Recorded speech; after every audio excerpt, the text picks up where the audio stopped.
بسم اللہ الرحمن الرحیم۔ آداب زندگی۔ آج کا عنوان ہے راستے کے آداب۔ نمبر 1، راستے میں درمیانی چال چلیے، نہ اتنا جھپٹ کر چلیے کہ خواہ لوگوں کے لیے تماشا بن جائیں، اور نہ اتنے سست ہو کر رینگنے کی کوشش کیجیے کہ لوگ بیمار سمجھ کر بیمار پرسی کرنے لگے۔ نبی صلی اللہ علیہ وسلم قدم لمبے لمبے رکھتے اور قدم اٹھا کر رکھتے، قدم گھسیٹ کر کبھی نہ چلتے۔ نمبر 2، ادب و وقار کے ساتھ نیچے دیکھتے ہوئے چلیے اور راستہ میں ادھر ادھر ہر چیز پر نگاہ ڈالتے ہوئے نہ چلیے۔ ایسا کرنا سنجیدگی اور تہذیب کے خلاف ہے۔ نبی صلی اللہ علیہ وسلم چلتے وقت اپنے بدن مبارک کو آگے کی طرف جھکا کر چلتے، جیسے کوئی بلندی سے پستی کی طرف اتر رہا ہو۔ آپ وقار کے ساتھ ذرا تیز چلتے اور بدن کو چست اور سمٹا ہوا رکھتے، اور چلتے ہوئے دائیں بائیں نہ دیکھتے۔ نمبر 3، خاکساری کے ساتھ دبے پاؤں چلیے، اکڑتے ہوئے نہ چلیے۔ نہ تو آپ اپنی ٹھوکر سے زمین کو پھاڑ سکتے ہیں اور نہ پہاڑوں کی اونچائی کو پہنچ سکتے ہیں، پھر بھلا اکڑنے کی کیا گنجائش۔ نمبر 4، ہمیشہ جوتے پہن کر چلیے، ننگے پاؤں چلنے پھرنے سے پرہیز کیجیے۔ جوتے کے ذریعے پاؤں کانٹے، کنکر اور دوسری تکلیف دہ چیزوں سے بھی محفوظ رہتا ہے اور موذی جانوروں سے بھی بچا رہتا ہے۔ نبی صلی اللہ علیہ وسلم نے فرمایا، اکثر جوتے پہنے رہا کرو، جوتا پہننے والا بھی ایک طرح کا سوار ہوتا ہے۔ نمبر 5، راستہ چلتے میں حسن ذوق اور تہذیب و وقار کا بھی لحاظ رکھیے۔ یا تو دونوں جوتے پہن کر چلیے یا دونوں جوتے اتار کر۔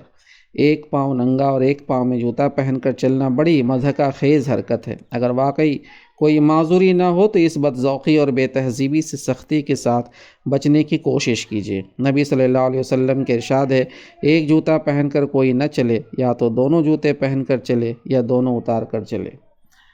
نمبر 6، چلتے وقت اپنے کپڑوں کو سمیٹ کر چلیے تاکہ الجھنے کا خطرہ نہ رہے۔ نبی صلی اللہ علیہ وسلم چلتے وقت اپنا تہبند ذرا اٹھا کر سمیٹ لیتے۔ نمبر 7، ہمیشہ بے تکلفی سے اپنے ساتھیوں کے ساتھ ساتھ چلیے، آگے چل کر اپنی امتیازی شان نہ جتائیے۔ کبھی کبھی بے تکلفی میں اپنے ساتھی کا ہاتھ میں لے کر بھی چلیے۔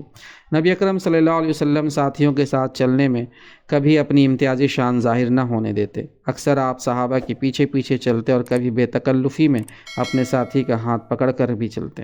نمبر 8، راستے کا حق ادا کرنے کا بھی اہتمام کیجیے۔ راستے میں رک کر یا بیٹھ کر آنے جانے والوں کو تکنے سے پرہیز کیجیے، اور اگر کبھی راستہ میں رکنا یا بیٹھنا پڑے تو راستہ کا حق ادا کرنے کے لیے 6 باتوں کا خیال رکھیے۔ نمبر 1، نگاہیں نیچی رکھیے۔ نمبر 2، تکلیف دینے والی چیزوں کو راستے سے ہٹا دیجیے۔ نمبر 3، سلام کا جواب دیجیے۔ نمبر 4، نیکی کی تلقین کیجیے اور بری باتوں سے روکیے۔ نمبر 5، بھولے بھٹکوں کو راستہ دکھائیے۔ نمبر 6، اور مصیبت کے مارے ہوئوں کی مدد کیجیے۔ نمبر 9، راستے میں ہمیشہ اچھے لوگوں کا ساتھ پکڑیے، برے لوگوں کے ساتھ چلنے سے پرہیز کیجیے۔ نمبر 10، راستے میں عورت اور مرد مل جل کر نہ چلیں۔ عورت کو بیچ راستے سے بچ کر کنارے چلنا چاہیے، اور مردوں کو چاہیے کہ ان سے بچ کر چلے۔ نبی نے صلی اللہ علیہ وسلم نے فرمایا، گارے میں اٹے ہوئے اور بدبودار سڑی ہوئی کیچڑ میں لتھڑے ہوئے سور سے ٹکرا جانا تو گوارا کیا جا سکتا ہے، لیکن یہ گوارا کرنے کی بات نہیں ہے کہ کسی مرد کے شانے کسی اجنبی عورت سے ٹکرائیں۔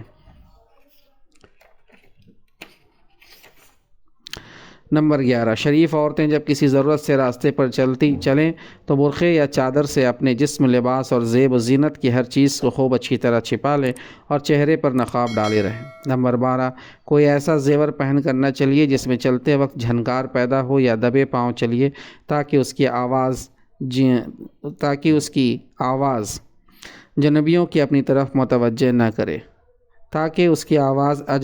اپنی طرف متوجہ نہ کرے۔ نمبر 13، عورتیں پھیلنے والی خوشبو لگا کر راستے پر نہ چلے۔ ایسی عورتوں کے بارے میں نبی صلی اللہ علیہ وسلم نے نہایت سخت الفاظ فرمائے۔ نمبر 14، گھر سے نکلیں تو آسمان کی طرف نگاہ اٹھا کر یہ دعا پڑھیں، بسم اللہ توکلت علی اللہ اللہم انی اعوذ بک من نزل او نزل او نزل او نزل او نظلم او یظلم علینا او نجہل او یجہل علینا۔ خدا ہی کے نام سے میں نے باہر قدم رکھا اور اسی پر میرا بھروسہ ہے۔ خدایا میں تیری پناہ چاہتا ہوں اس بات سے کہ ہم لغزش کھا جائیں یا کوئی دوسرا ہمیں ڈگمگا دے، ہم خود بھٹک جائیں یا کوئی اور ہمیں بھٹکا دے، ہم خود کسی پر ظلم کر بیٹھیں یا کوئی اور ہم پر زیادتی کرے، ہم خود نادانی پر اتر آئیں یا کوئی دوسرا ہمارے ساتھ جہالت کا برتاؤ کرے۔